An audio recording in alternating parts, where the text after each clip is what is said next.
Cricket ভিত্তিক website EPN Cricinfo বর্ষসেরা test ইনিংসের জন্য সংক্ষিপ্ত তালিকা প্রকাশ করা হয়েছে, যেখানে জায়গা পেয়েছে লিটন দাসের একটি অবিস্মরণীয় সেঞ্চুরি।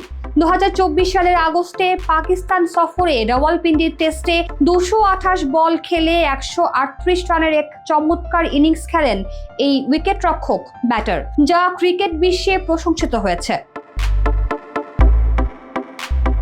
2001 সাল থেকেই পাকিস্তানের বিপক্ষে টেস্ট খেলছে বাংলাদেশ, তবে 2024-এর আগে কখনো জয়ের দেখা পায়নি। আরাধ্য সেই জয় রাওয়ালপিন্ডিতে ধরা দেয়।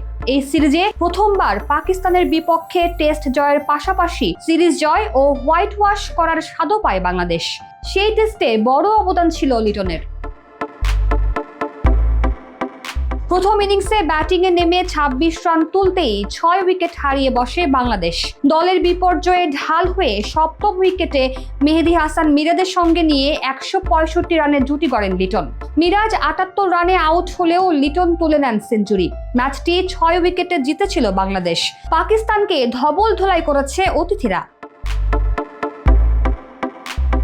লিটনের এই ইনিংসটি ক্রিকইনফোর বর্ষসেরা টেস্ট ইনিংসে মনোনয়ন পেয়েছে। 2024 সালের সেরা টেস্ট ইনিংস বাছাইয়ে লিটনের পাশাপাশি নাম রয়েছে ইংল্যান্ডের অলি পোপ, ভারতের যশস্বী জাসওয়াল, অস্ট্রেলিয়ার ট্রাভিস হেড ও ইংল্যান্ডের হ্যারি ব্রুকের।